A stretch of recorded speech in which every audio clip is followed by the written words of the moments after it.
ज्योति बेटी। हाँ मम्मी। तेरे पापा कल से दौरे पर गए हैं, लेकिन अभी तक कोई टेलीफोन नहीं, कोई खबर नहीं। मुझे तो बहुत फिक्र लग रही है। आखिर वो कलेक्टर है ना मालकिन, कोई बच्चे को खेलता है नहीं, आ जाएंगे।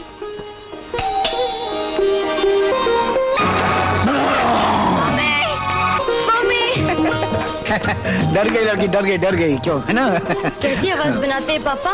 माय गॉड, मैंने कहा जाने कौन आ गई। क्या पता, किसी दिन कोई आ भी सकती है। अच्छा क्या, अब घर याद आ गया आपको? कलेक्टर साहब, और भी कोई काम बाकी है तो जाके कराइए। जाइए जाइए। ठीक है, अगर आपकी यही इच्छा है तो हम जाएंगे, काम पूरा करके आएंगे। काम तो बहुत सारा बाकी है। अच्छा बेटी, bye bye. Bye bye Lakshmi Devi. Collector साहब, अब ऊपर जाके नहा धो लीजिए, नाश्ता तैयार है।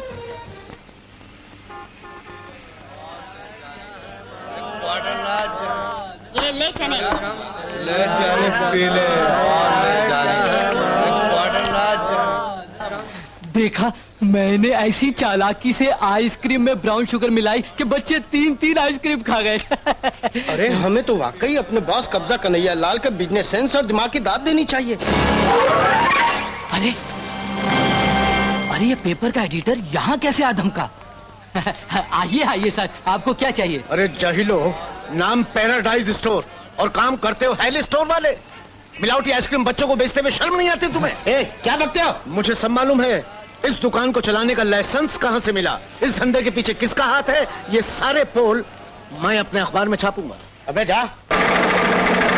हे शब के शब देवी देवताओं, कब्जा कन्हैया लाल तुम्हारे सरकार में एप्लीकेशन दे रहा है कि स्टेट लेवल पर तो मैंने अपने वकीलों के झंडे गाड़ दिए, लेकिन अब मेरी आवाज राजधानी तक पहुंचा दो जी, राजधानी तक। राजधानी तक नहीं, पहले अपनी आवाज दारू की दुकान तक पहुंचाओ। कौन है बे? हम है भूषणनाथ बड़बोले, ACL यानी अंगूठा छाप लीडर। अबे भूषणनाथ बड़बोले, मैं भगवान से राजधानी तक वसीला लगाने की अर्जी दे रहा हूँ और तू है कि बीच में दारू की दुकान की बात कर रहा है, तेरे मुंह में आग लगे। अरे हमरे मुंह में आग लगाने से पहले आप वंदे मातरम अखबार के एडिटर राम प्रसाद के मुंह में आग लगाइए। देखिए आपके बारे में क्या लिखा है। तुम पढ़ो। हम पढ़ू? हमरे सामने पढ़ाई वढ़ाई का नाम मतलब हमरे तन मत में आग लग जाती। हाँ, और कोई पढ़ा लिखा आदमी राजनीति में हमरे जितनी तरक्की कर सका है?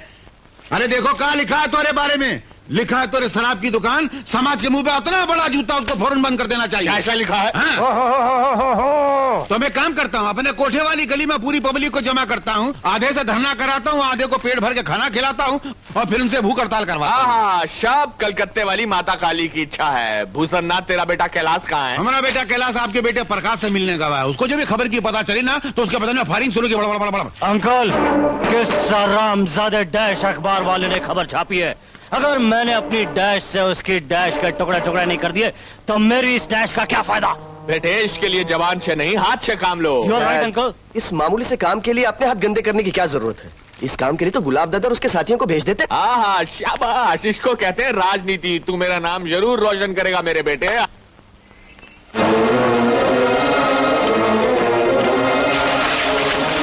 सुबह हमारे मालिक की दुकान के बारे में बकवास तू नहीं छपी?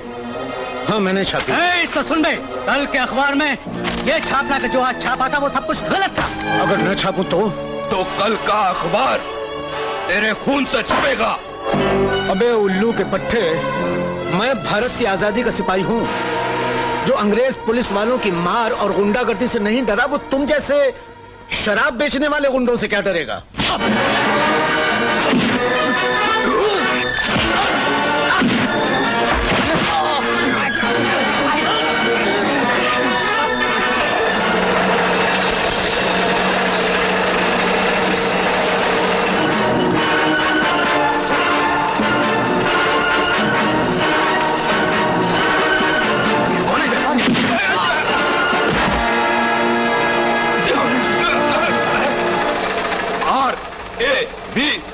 रवि, कौन है ये रवि?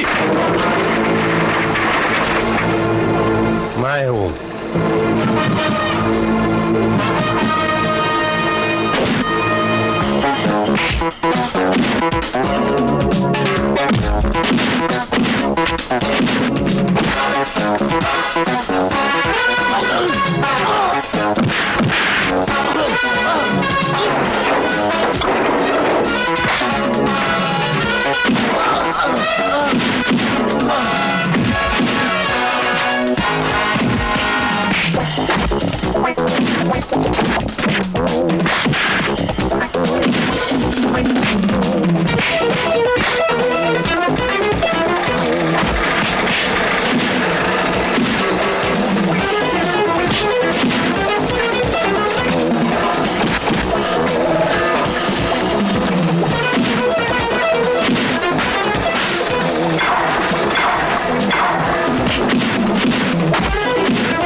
हेलो।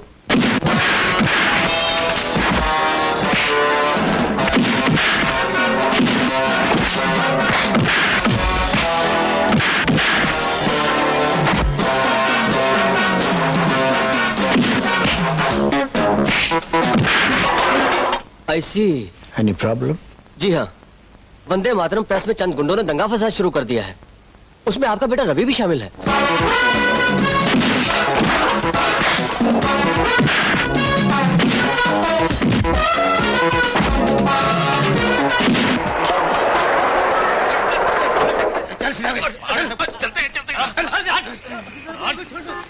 तुम यहाँ क्या कर रहे हो? कलेक्टर साहब, मैं बताता हूँ। मैंने कब्जा कन्हैया लाल के खिलाफ अपने अखबार में खबर छापी थी। उसने मुझे मारने के लिए गुंडे भेज दिए। वो तो इन मौके पर आपके बेटे ने आकर मेरी जान बचा ली तो मैं बच गया।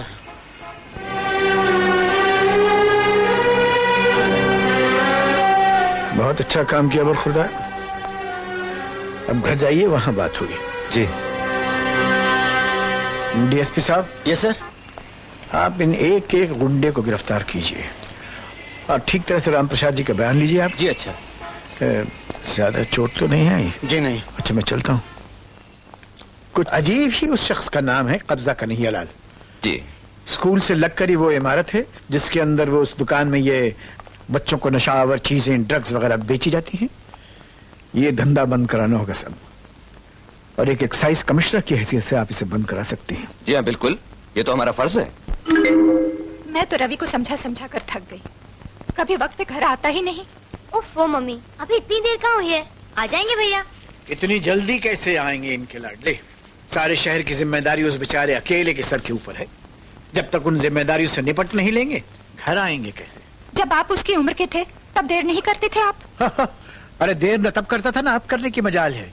ड्यूटी खत्म करके सीधे ही घर वापस लौटता हूँ। माफ करना, शादी के बाद तो चाबी के गुच्छे की तरह बांध के रख लिया तुमने मुझको पल्लू से। अगर ऐसी ही बात है हाँ। तो उसे भी किसी के पल्लू से बंधवाइए ना, देर से आना छोड़ देगा। हेलो। हेलो अंकल, आप ज्योति को बुला देंगे प्लीज? हाँ हाँ जरूर बुला देंगे, लेकिन तुम कौन हो? राधा, तारा, सुलक्षणा, जयप्रदा, कौन हो तुम? मैं श्रीदेवी बोल रही हूँ। ओहो हो, श्रीदेवी बोल रही हैं। अरे वही चोटी, बदन की मोटी, काली कलोटी। माँ कैसी है तुम्हारी? मम्मी मम्मी तो ठीक है अंकल, लेकिन आप मम्मी को कैसे जानते हैं? मैं तुम्हारी मम्मी को इतने करीब से जानता हूँ कि तुम्हारा बाप भी उतना नहीं जानता होगा। अच्छा ठहरो ठहरो, मैं बुलाता हूँ ज्योति को। ज्योति बेटी, तुम्हारा फोन है? मेरे लिए फोन डैडी? हाँ। Hello Sridevi, how are you? कोई श्रीदेवी नहीं बोल रहा है, मैं रवि बोल रहा हूँ। ज्योति भैया तुम? पापा बोल रहे थे किसी श्रीदेवी का फोन है। अच्छा अच्छा, वो सब ठीक है। पहले ये बता, तेरी कोई सहेली का नाम श्रीदेवी है? हाँ बिल्कुल है। उसकी माँ कौन है? तुम्हें उससे मतलब? मुझे उससे कोई मतलब नहीं ज्योति, लेकिन मुझे ये लग रहा है कि बब्बर शेर का श्रीदेवी की माँ के साथ संबंध जरूर है। हो सकता है। पापा कह रहे थे कि जवानी में उनकी बहुत सारी गर्लफ्रेंड्स थी। अरे सुन रहे हो ना भैया, लाइन कटने लगी थी। चिल्ला क्यों रही है? अगर माँ ने सुन लिया तो अनर्थ हो जाएगा। अच्छा ये बता, बब्बर शेर साहब अपने पिंजरे में बंद हैं या नीचे जंगल, मेरा मतलब है हॉल में टहल रहे हैं? नहीं, खूब डट कर खाना खाया, 5-6 बार शेर की तरह घुर रहा है और फिर फाइल लेकर ऊपर चले गए। इसका मतलब ये है कि नीचे का मैदान साफ है, खाली है? देखो ज्योति, मैं थोड़ी देर में घर आ रहा हूँ। मगर मगर मेरे आने से पहले बब्बर शेर नीचे तो नहीं आएगा ना? तुम आ जाओ ना, पर जरा जल्दी आना। माँ ने आज तुम्हारे लिए चिकन बिरयानी, मटन कोरमा, खिचड़ी पुलाव बनाया है। आज मैं तुम्हें अपने हाथों से खाना खिलाऊंगी भैया। वाह, ये तो सुनकर मेरे मुंह से पानी टपकने लगा है। देखो ज्योति, मैं अभी आता हूँ। Okay bye. आज मैं इसकी चिकन बिरयानी नहीं, मटन कोरमा बनाऊंगा। पिताजी, पिताजी, पिताजी, पिताजी, हम ये मानते हैं कि समाज को आपकी सेवा की सख्त जरूरत है, मगर आप ये क्यों भूलते हैं कि समाज को आपकी सेहत की भी जरूरत है? चलिए खाना खाइए। My name is Anthony Gonsalves. अरे आप लोग मेरा इंतजार कर रहे हैं? Good, very good. ज्योति, वो बब्बर शेर साहब सो गए क्या? अरे नहीं भी सोए तो क्या, कौन डरता है उनसे? उनके दांतों में इतनी ताकत कहां कि ये फौलादी गोश्त चबा सके। उनकी बत्ती सी मकई के दानों की तरह उखड़कर गिर जाएगी। मां, अगर वो शेर है तो मैं शेर का बेटा हूं। Good morning daddy. Good evening daddy. आप अभी तक सोए नहीं? कैसे सो जाते? अभी तो अपने हाथों से तुमको चिकन बिरयानी और वो मटर खोरमा, खिचड़ी पुलाव, वो सब खिलाना बाकी है ना? खिचड़ी पुलाव? जी। I am sorry dad. इसका मतलब फोन पर आप बोल रहे थे? बोल रहा था नहीं, मैं बोल रही थी। वो जो टेलीफोन पर आप समझ रहे थे कि आपकी छोटी बहन है, वो आपकी बहन नहीं थी, वो मैं था। आप थे? जी हाँ। Fantastic dad, you're great dad. Dad नहीं डैड, एक बात कहूं, अगर आप कलेक्टर की जगह फिल्म एक्टर होते ना, तो पूरे फिल्म इंडस्ट्री के हीरोज के भजिए भिगवाते। Stop this nonsense. मस्का मत लगाओ मुझको। भजिए भिगवा देते? मैं पहले तुम्हारे पकौड़े तो तल लूं अच्छी तरह से। इधर आओ मेरे सामने। ये बताओ मुझे, राम प्रसाद क्या जो झगड़ा हो रहा था उसमें टांग अड़ाने के लिए तुम क्यों गए थे? वो राम प्रसाद अंकल का लड़का है ना? हाँ। वो मेरा दोस्त है। कई गुंडे उसके पिताजी को मार रहे थे और मारते ही जा रहे थे। मेरी खोपड़ी घूम गई और मैं टूट पड़ा। तुमको इस बात का एहसास नहीं है कि तुम्हारा बाप इस डिस्ट्रिक्ट का कलेक्टर है, कानून का एक अफसर है, और कानून के एक अफसर होने की हैसियत से उसकी जिम्मेदारी मेरे सारे परिवार पर आयद होती है, तुम पर आयद होती है। और जब तुम उस कानून को अपने हाथ में लेते हो तो उस कानून को तोड़ते हो तुम। आप मुझे गलत समझ रहे हैं डैडी। मेरे कहने का मतलब ये नहीं था। तुम जो कहते हो ना उस पर नहीं, जो तुम लोग करते हो उस पर एतराज है। ये बात अपने जहन में अच्छी तरह बिठा लो रवि।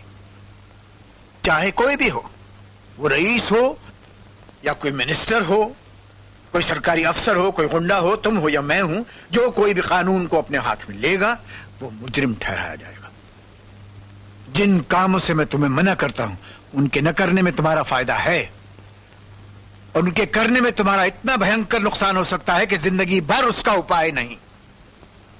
ये मेरा मशवरा नहीं है बेटे, ये मेरी चेतावनी है। कलेक्टर की धांधली! कलेक्टर की धांधली! कलेक्टर के बेटे को! अरे बोला भूषणनाथ बोले बड़बोले की! भूषणनाथ बड़बोले की! इंस्पेक्टर। Yes sir. ये जो उनका लीडर नारे लगा रहा है ना सर, उसे अकेले मेरे पास अंदर भेज दो। Yes sir. कलेक्टर के बेटे को! Stop it. ठहरो, कहा है? कलेक्टर साहब तुमसे बात करना चाहते हैं। ऐसा? देखा, भूषण के भाषण से कलेक्टर का पूरा कमीशन डर गया। ठहरो, हम जरा टाक करके आता हूँ। रास्ता छोड़ो।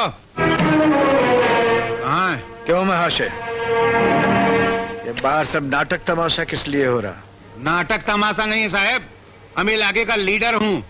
हमारा नाम है भूषणनाथ बड़बोले। हमने छोकरे लोग को बिना कोई गलती, बिना कोई मिस्टेक के उठाई के अंदर पटक दिया है।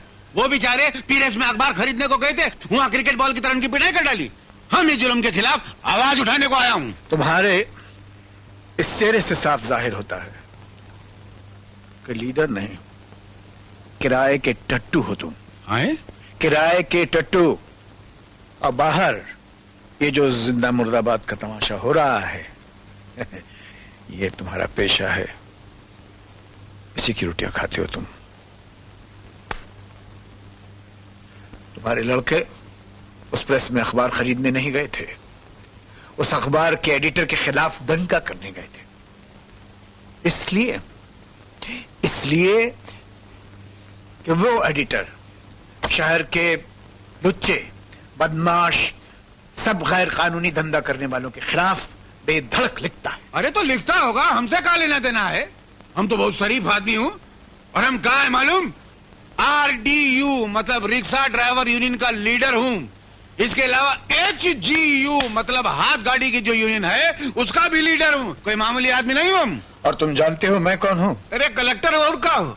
हमारे जो तेरे पोरा ठोली थोड़ी ना है तुम्हारे पास। इस जिले का हर दरख्त, हर खेत, हर रास्ता, सड़क पर चलता फिरता हर आदमी, तुम जैसा हर उठाई घीरा मेरे पोर्टफोलियो में है। समझे? अगर मैं चाहूं तो इसी वक्त तुम्हारी हड्डी पसली बराबर करा के और तुमको उसी लॉकअप में बंद करा दूं जिसमें तुम्हारे ये चेले हैं। लेकिन मैं ऐसा करूंगा नहीं, क्योंकि कानून को मैं अपने हाथ में नहीं ले सकता। यह बात मेरे उसूल के खिलाफ है।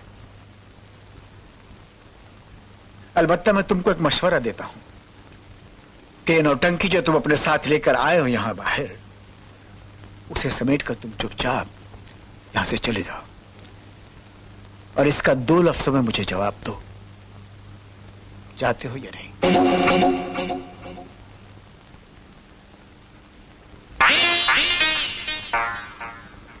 मुड़े क्यों? मैं आपको नमस्कार करना भूल गया था। क्या? तुम्हारी धमकियों से डरने की बजाय उसने उल्टा तुम्हारी टांग तोड़ने की धमकी देकर तुझे वहां से भगा दिया? तब तो इस कलेक्टर के बारे में कुछ कब्जे सोचने ही पड़ेंगे। अरे हम एक से एक टार मारने वाला कलेक्टर देखा है, मगर तो हमको ऐसे धिक्कार रहा था जैसे लोग मोहल्ले में बीमार खुजली वाले कुत्ते को धिक्कारते। बहुत अपमान किया हमारा। अरे तुम्हारा तो सिर्फ उसने अपमान ही किया, लेकिन उस कलेक्टर के बच्चे ने तो मेरी दुकान बंद करने का नोटिस ही भेज दिया। अब मैं अपना दुखड़ा किसके पास रोऊं? एक बात बताएं? बताओ। आप एक अर्जी लिखो, राजधानी भेजो कि जो कलेक्टर है सब बिरांडी वालों से रिश्वत लेता है और हम जैसे गरीब शरीफ देसी दारू वालों की दुकान को ताला लगा रहा है। आइडिया में दम है? दम है। मुझे इन्फॉर्मेशन मिला है कि इस आदमी की पहुंच बहुत ऊपर तक है। देखो, ये आदमी इस इलाके में नया नया आया है, इसलिए इसे प्यार के हथियार से मार देना चाहिए। सब मथुरा के कृष्ण कन्हैया की इच्छा है। एक बात बोले साहब? बताओ। ये सब धांधली काय को हो रही है? काय को? अपने इलाके का एमएलए मर गवा है, अब नए एमएलए के लिए बहन इलेक्शन नहीं हुआ है। वो नहीं, कौन सा भाई इलेक्शन? हाँ, भाई इलेक्शन नहीं हुआ तभी धांधली हो रही है। देखो, जल्दबाजी मत करो भूषणनाथ। मुझे फिर इन्फॉर्मेशन मिला है कि इस बार इस इलाके में बाई इलेक्शन हो रहा है और पार्टी तुम लोगों की बिरादरी में से किसी को सीट देने की सोच रही है और मैंने फैसला किया है कि ये सीट एमएलए की तुमको ही मिलनी चाहिए। अरे भगवान, अरे प्रभु, अरे मालिक, अरे अरे आप विश्वास करें कि नहीं करें, हम पिछले 1 हफ्ते से हर रात सपने में असेंबली देख रहा हूँ। बस एक बार अंदर जाने का चांस मिल जाए। सुबह एमएलए बनने के बाद शाम को कुर्सी छोड़ने को तैयार हूँ, पर एक बार हमको एमएलए बना दीजिए। एमएलए बना दूंगा। राजनीति का रूट भी दिखा दूंगा। सब मुंबई के सिद्धि विनायक की इच्छा है। पी डालिए, सब दारू पी डालिए, मगर इस गरीब को असेंबली में फेंक डालिए। सुना है कल प्रेस में तुम्हारे भैया ने गुंडों की खूब पिटाई की? अरे मर्द हो तो ऐसा। अगर तुम्हें मेरे भैया जैसे मर्द की तलाश है तो फिर तुम्हारे लिए अपने भैया से बात करूं? Shut up. लो भाभी।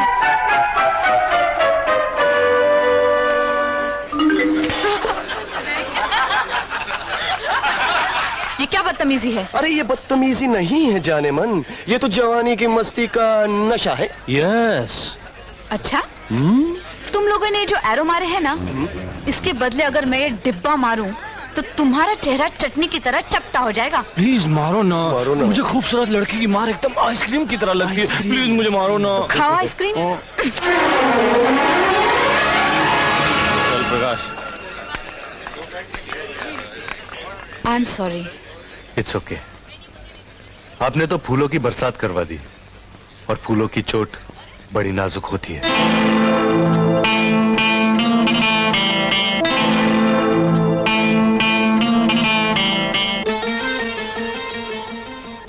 मैं अंदर आ सकता हूं? शुक्रिया। बोलो क्या बात है? मेरी विनती तो सिर्फ ये है कि वो जो आपने मेरी दुकानें बंद कराने का नोटिस भेज दिया है ना, उसे बदलकर मेरी दुकानें ना बंद कराने की मेरी अर्जी जो है वो पास करवा दीजिए। बाकी हम आपस में पटा लेंगे। मतलब ये कि मैं आपकी कलम में स्याही भर दूंगा, आप कागज पर दस्तखत कर दीजिए और मैं उस कागज पर वजन रख दूंगा। वजन? अरे ऐसा वजन दिखाऊंगा कलेक्टर साहब कि आप खुश हो जाएंगे। ये देखिए, देख रहे ना आप? देखिए।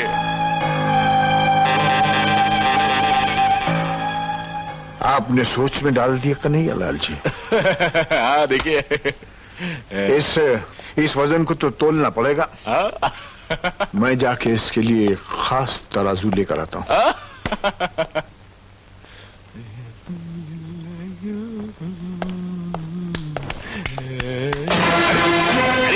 ये क्या कर रहे साहब? डिस्ट्रिक्ट मजिस्ट्रेट की हैसियत से मैं तुम्हें रिश्वत देने के जुर्म में गिरफ्तार कर रहा हूँ। अरे साहब, लेकिन मैंने आपको रिश्वत दी कब है? क्या सबूत है आपके पास कि मैंने आपको रिश्वत दी है? वो रुपए जो उस टेबल पर रखे हैं वो तुम्हारे हैं या नहीं? अरे बिल्कुल नहीं कलेक्टर साहब, आपको जरूर कोई गलतफहमी हुई है। कहाँ से? वो तो मैंने yes mister Chandrashekhar, chief minister के फ्लड रिलीफ में कलेक्ट्रेट की तरफ से ये रुपया जमा करा दे। ओके सिंगो नाउ, थैंक यू। अरे कलेक्टर साहब, मेरे 50,000 रुपए। ये तो तुम्हारे नहीं है भाई, यहाँ है। नहीं, ये 50,000 रुपए तो चले गए, लेकिन मेरी हथकड़ी तो खोल दीजिए।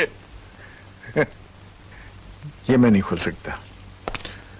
तुम एक काम करो, कोई 150 रुपए लेकर किसी लोहार के पास जाओ और उससे हथकड़ी जो है तोड़वा लो।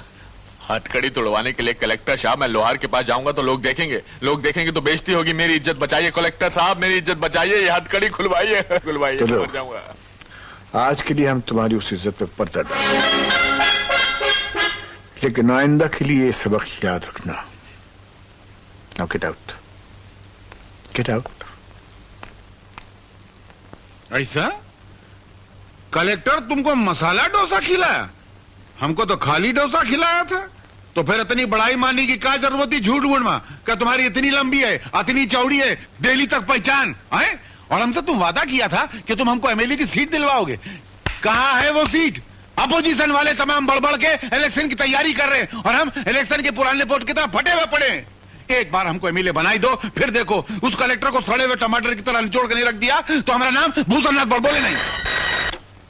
हेलो, हाँ राजधानी से फोन है, राजधानी से। हेलो राजधानी जी।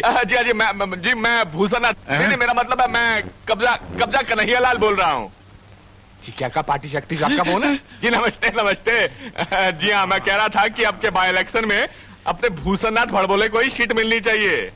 जी क्या का खर्चे की चिंता मत करिए आप। हाँ, उसके लिए तो हम ब्लैक में भी टिकट लेने को राजी हैं। जी क्या कहा? सीट कंफर्म्ड, टिकट पक्की? तो मैं उसे वो नॉमिनेशन फॉर्म भरने को कह दूं? जी क्या कहा, कह दूं? अरे पार्टी शक्ति साहब, आपका मैं एहसान जिंदगी भर कभी नहीं भूलूंगा। जी नमस्ते। लो भाई भूषण नाथ, तेरी सीट पक्की हो गई। अरे तेरे को ये क्या हो गया? मेरे को इलेक्शन के झटके आ रहे हैं। अच्छा, ड्रामेबाजी बंद कर, मैं सब समझता हूँ। प्रकाश, इसके इलेक्शन की कामयाबी की तैयारियां शुरू कर दो। डैड, हम किस निशान से नारे लगाएं? हम बताते हैं सर। अपने लेवल के हिसाब से कैंची निशान अच्छा रहेगा, क्योंकि इस देश के नेता फिटिंग कम और कटिंग ज्यादा करते हैं। My dash symbol. पिताजी, अगर पब्लिक ने आपको वोट नहीं दी तो मैं उनकी डैश चटनी बना दूंगा। आजा प्रकाश। मालिक, नेता बनने के बाद हम इस राष्ट्र को ऊपर ले जाएंगे या नीचे ले जाएंगे वो तो हम नहीं जानते, पर इतना जानते हैं कि पहले आपकी मूर्ति, फिर हमारी मूर्ति अखबार में पहले आपको पहनाएंगे, फिर खुद के डलवाएंगे हार। हर चीज में पहले आप, फिर हम। हाँ, सब कुछ आधा आधा, सब लंका के रावण की कृपा है।